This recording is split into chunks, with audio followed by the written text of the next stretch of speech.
கூன் வண்டால் பாதிக்கப்பட்ட மரங்க. ஸோ இது இப்போ வந்து பார்த்திங்கன்னா தண்டு வழியாக அந்த வண்டு உள்ளே போயிருக்கு.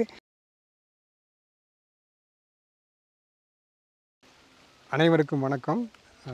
இப்போ பார்த்திங்கன்னா வாகைத்தொழுவு கிராமம், குடிமங்கலம் பிளாக்கு, திருப்பூர் டிஸ்ட்ரிக்ட் அங்கே இருக்கேன். பாலகிருஷ்ணன் அப்படிங்கிற விவசாயியோட வயலில் இருக்கேன். ஸோ இந்த தோட்டத்தில் பார்த்திங்கன்னா சிகப்பு கூன் வண்டோட தாக்குதல் வந்து கொஞ்சம் தென்படுதுங்க. ஸோ அதை பார்க்குறதுக்காக வந்திருக்கோம். இப்போ சிகப்பு கூன் வண்டு பார்த்திங்கன்னா என்ன இது தாக்குதல் அறிகுறி என்னன்னு பார்த்திங்கன்னா, முதல்ல பார்த்திங்கன்னா இது எப்படி வந்து இந்த கூன் வண்டு தாக்குதல் ஆரம்பிக்குதுன்னு பார்த்திங்கன்னா, காண்டாமிருக வண்டு, தென்னையில் காண்டாமிருக வண்டு. இந்த காண்டாமிருக வண்டு வந்து குருத்து பகுதியில் வந்து குடஞ்சி உள்ளே போகிறதுனால அந்த வாசத்துக்கு ஈர்க்கப்பட்டு அந்த இடத்துல வந்து இந்த சிகப்பு கூன் வண்டு வந்து முட்டை வச்சிடும். முட்டை வச்ச உடனே அந்த முட்டையிலேருந்து வரக்கூடிய அந்த புழுக்கள் வந்து அந்த குருத்து பகுதிக்குள்ளே உள்ளே போய் உள்ள அந்த மரத்தோட பகுதியை வந்து சாப்பிட ஆரம்பிக்கும். இது ஒன்றுங்க.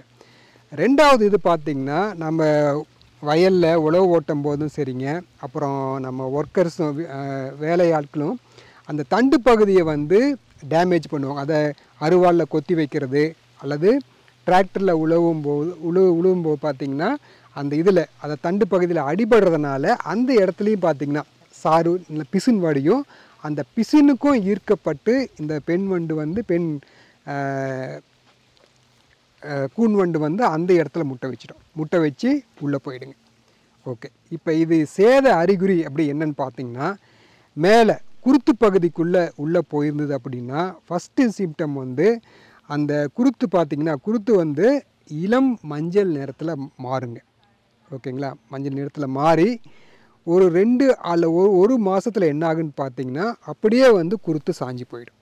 ஓகேங்களா, இது ஒரு சிம்டம்.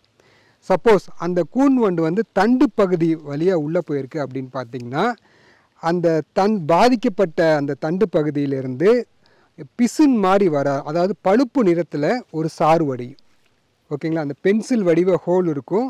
அந்த பென்சில் வடிவ ஹோலில் இருந்து பழுப்பு நிற சாறு வடியும். அப்புறம் பார்த்திங்கன்னா அந்த புழுக்கள் உள்ளே சாப்பிட்ட சக்கையும் வந்து அந்த வழியாக வருங்க. ஸோ இதெல்லாம் வந்து டேமேஜ் சிம்டம்.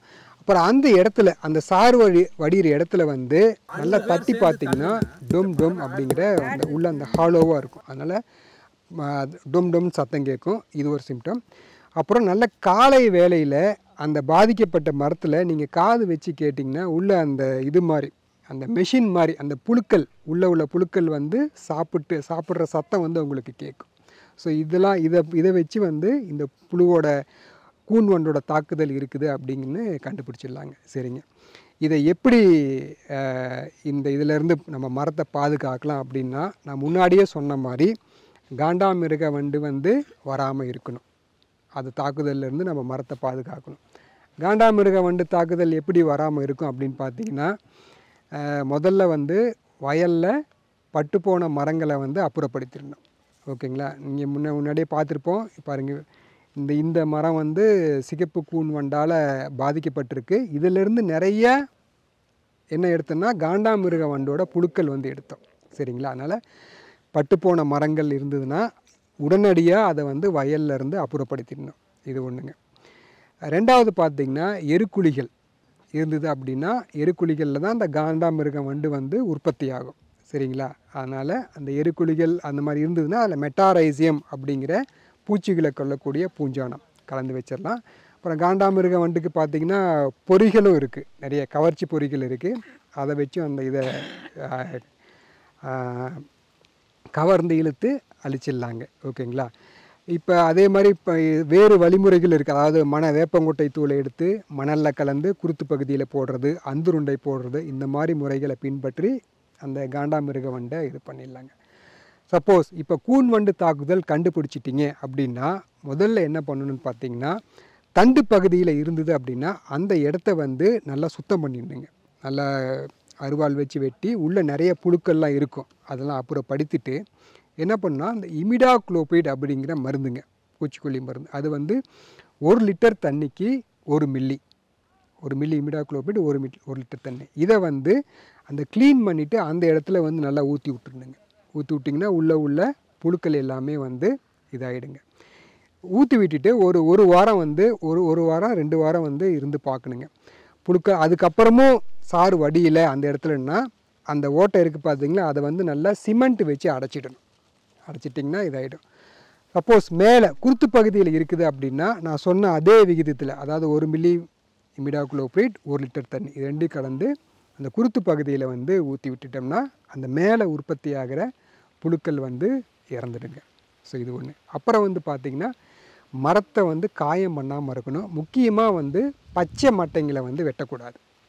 ஓகேங்களா? ஏன்னா அப்படி வெட்டும்போது பார்த்திங்கன்னா அந்த அந்த இது மட்டை இருக்கிற இடம் வந்து பார்த்திங்கன்னா ரொம்ப சாஃப்டாக இருக்கும். அந்த வழியாகவும் அந்த கூன் வந்து முட்டை வச்சு உள்ளே போகிறதுக்கு வாய்ப்பு இருக்குது. ஓகேங்களா? பச்சை மட்டை வெட்டக்கூடாது. அப்புறம் பார்த்திங்கன்னா காயம், மரத்தை கீழே கொத்துவாலையோ அல்லது உழவு ஓட்டும்போது பார்த்திங்கன்னா மரத்தை வந்து காயம் பண்ணாமல் பார்த்துக்கணும். ஓகேங்களா? ஸோ இந்த முறைகளை பின்பற்றி நாம் இந்த வந்து கூன் வண்டுலேருந்து நம்மளோட தோட்டத்தை வயலை வந்து பாதுகாக்கலாம். இது பெரும்பாலும் பார்த்திங்கன்னா எந்த மரத்தை பாதிக்குது, அதிகமான பாதிப்பு எங்கே வருதுன்னு பார்த்திங்கன்னா குட்டை, அந்த இளநிக்காக பயன்படுத்துகிற பார்த்திங்களா அந்த மரங்கள், அப்புறம் வீரிய ஒட்டு குட்டை நெட்டை நெட்டை குட்டை, இந்த மரங்களில் தான் வந்து அதிகமான பாதிப்பு இருக்குது. பெரும்பாலும் பார்த்திங்கன்னா ஒரு 20 வயசுக்கு கீழே உள்ள மரத்துங்களில் தான் இதனோட தாக்குதல் வந்து அதிகமாக இருக்குங்க.